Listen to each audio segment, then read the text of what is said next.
আপনারা তো সবাই আজকাল সোশ্যাল মিডিয়াতে বিভিন্ন রকম প্ল্যাটফর্মে খোঁজাখুঁজি করেন, দেখেন।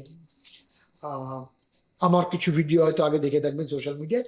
সোশ্যাল মিডিয়াতে এখন একটা জিনিস, আপনি ভিডিওতে আপনার যখন স্ক্রল করছেন তখন দেখবেন কিছু কিছু বিজ্ঞাপন আসে, আহ, যেগুলোতে একটা শব্দ খুব শোনা যায়, সেটা হচ্ছে টুথ অ্যালাইনার্স। বিভিন্ন কোম্পানি আছে। এই বিজ্ঞাপনগুলো যে খুব ভালো বিজ্ঞাপন সেগুলো আমি বলছি না, কেন সেটা বলছি, কিন্তু এই টার্মটা বোধহয় আপনারা বিগত 2-3-4 বছরে জেনে থাকবেন।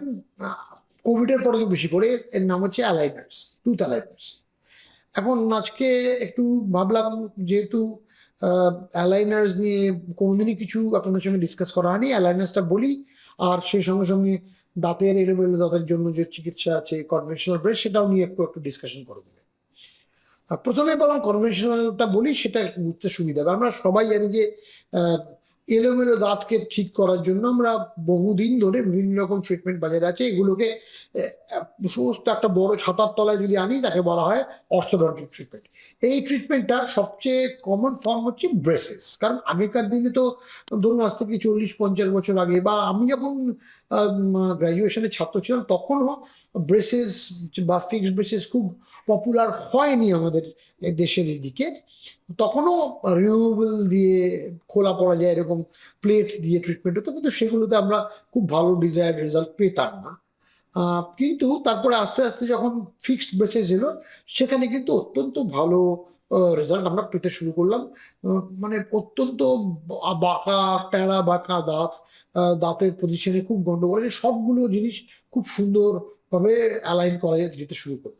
এখন আহ, বিগত 3 দশকে এই ব্রেসেস এর মধ্যে কিন্তু একটা যুগান্তকারী পরিবর্তন টেকনোলজিক্যালি এসছে। মানে আপনারা দেখে থাকবেন লেট 90s বা 2000-এর প্রথম দিকে আমাদের টিভিতে একটা সিরিয়াল হতো, যেখানে একজন ভদ্রমহিলা, যিনি প্রোটাগনিস্ট বা নায়িকা, তিনি ব্রেসেস পরে আহ, এইটা করতেন, এবং সে তখন থেকে ব্রেসেস খুব বেশি পপুলার হয় ভারতবর্ষে। এবার ব্রেসেস কিন্তু একটা, তখন যেটা প্রবলেম ছিল, ব্রেসেস মানে কি, আমরা কিছু ব্র্যাকেটস আর তার মধ্যে কিছু সেট অফ ওয়্যার্স বা তার দিয়ে দাঁতগুলোর উপরে এমনভাবে ফোর্স তৈরি করি, এবং এরকম ভাবে টর্ক দিই, মানে টর্ক বলতে যেটাকে বাংলায় বলে ঘূর্ণন বল, মানে প্রত্যেকটা দাঁতকে আলাদা আলাদা ফোর্স এবং টর্ক দিয়ে যেখানে যেরকম ডিজায়ার্ড পজিশনে দাঁতগুলোকে আমরা মুভ করি, একদম সুন্দরভাবে সারিবদ্ধভাবে সেগুলোকে সাজিয়ে নিতে পারি। এবার যদি আপনি ওই সিরিয়ালটা দেখে থাকেন বা ব্রেস্ট সম্পর্কে আপনার একটা প্রাথমিক ভাষা ভাষা ধারণা থাকে, সেক্ষেত্রে আপনার মনে হতে পারে এখানে অনেকগুলো মেটালের ব্র্যাকেটস বা তার দেখা যায়। আহ, জিনিসটা হাসলে একটু দেখতে খারাপ লাগে, যদিও এটা স্কুল গোয়িং চিলড্রেনদের বেশি লাগায়। আজকাল তো অবশ্যই অ্যাডাল্ট ব্রেসেসও, সবাই অনেক অ্যাডাল্ট ব্রেসেসও লাগাচ্ছেন।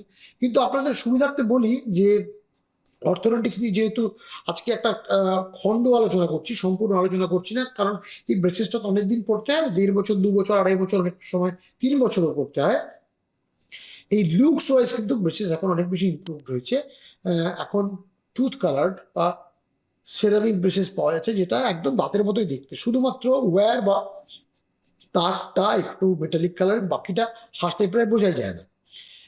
কিন্তু যে জিনিস নিয়ে প্রথম আলোচনাটা শুরু করেছিলাম, সেটার নাম অ্যালাইনার। সেই জিনিসটা কিছু কিছু অ্যাডভান্টেজ আছে, কিছু কিছু ডিসঅ্যাডভান্টেজ আছে, সেটা নিয়ে একটু ডিসকাস করে আজকের ডিসকাশনটা ইতি টানবো। সেটা হচ্ছে যে অ্যালাইনার হচ্ছে এমন একটা সিস্টেম যেটা ব্রেসেসের মতন ফিক্সড নয়, এটা আপনি খুলতে পারেন। এবার অ্যালাইনার টেকনোলজিটা সম্পর্কে একটু বলি। অ্যালাইনারটা বানানো হয় একটা খাপের মতো জিনিস, হালকা একটা সিলিকন মেটেরিয়ালের মতো জিনিস, যেটা খুব হালকা, আপনি ওপরে নিচে পড়তে পারেন, এবং আপনি রাত্রিবেলা পরে শুতে পারেন, এই বিষয়ে কোনো অসুবিধাও হয় না।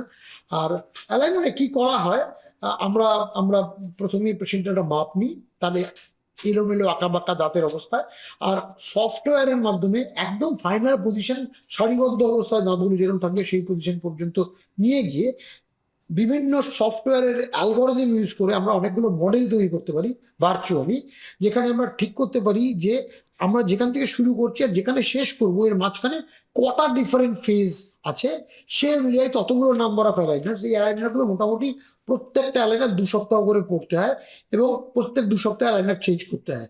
এবং ধরুন আপনার 50টা অ্যালাইনার লাগলো, তাহলে এই জিনিসটা 2 সপ্তাহ, 2 × 50 মানে 100 সপ্তাহের ট্রিটমেন্ট হবে, যেটা অলমোস্ট 2 বছরের ট্রিটমেন্ট। এবং প্রত্যেক 2 সপ্তাহে আপনাকে মার্ক করে দেওয়া অ্যালাইনার 1, 2, 3, 4 এরকম ক্রমিক সংখ্যা অনুযায়ী মার্ক করা অ্যালাইনার চেঞ্জ করতে হবে। এবং তার সঙ্গে প্রত্যেক 1 থেকে 1.5 মাসে ডাক্তারবাবুকে যেতে হবে, তিনি অ্যালাইনারটা দিয়ে আপনার দাঁতটা করবেন। অ্যালাইনারের সুবিধা কি? অ্যালাইনারের সুবিধা হচ্ছে ফিক্সড বেসিসে আমার ওরাল হাইজিন মেনটেন করা একটু ডিফিকাল্ট, প্লাস আমি কোনো একটা অনুষ্ঠানে যাবো যেখানে আমার একটা হাসির ছবি উঠবে, সেক্ষেত্রে যদি আমার মেটালিক ব্রেসেস থাকে বা ইভেন সেরামিক ব্রেসেস থাকলেও কিছু হলেও তো বোঝা যাবে। অ্যালাইনারের সুবিধা হলো আমি সেক্ষেত্রে এটা খুলে চলে যেতে পারি। তবে অসুবিধা কি? অসুবিধা দুটো। একটা হলো অ্যালাইনার কম্পারেটিভলি একটু খরচা সাপেক্ষ। 2, অ্যালাইনার যেহেতু একদম টর্ক কন্ট্রোল ফিক্সড ব্রেসেসের মতন নয়, অ্যালাইনারের ট্রিটমেন্ট একটু স্লো। তবে যাওয়ার আগে একটা কথা বলি, যেটা আমি শুরু করেছিলাম, আপনারা বিভিন্ন সোশ্যাল মিডিয়া প্ল্যাটফর্মে দেখে থাকবেন বিভিন্ন কোম্পানি অ্যালাইনারের অ্যাড দিচ্ছে। একটা কথা বলি, অ্যালাইনার কিন্তু এরকম যেন কোনো কোম্পানি থেকে আপনি কিনে ব্যবহার করবেন না।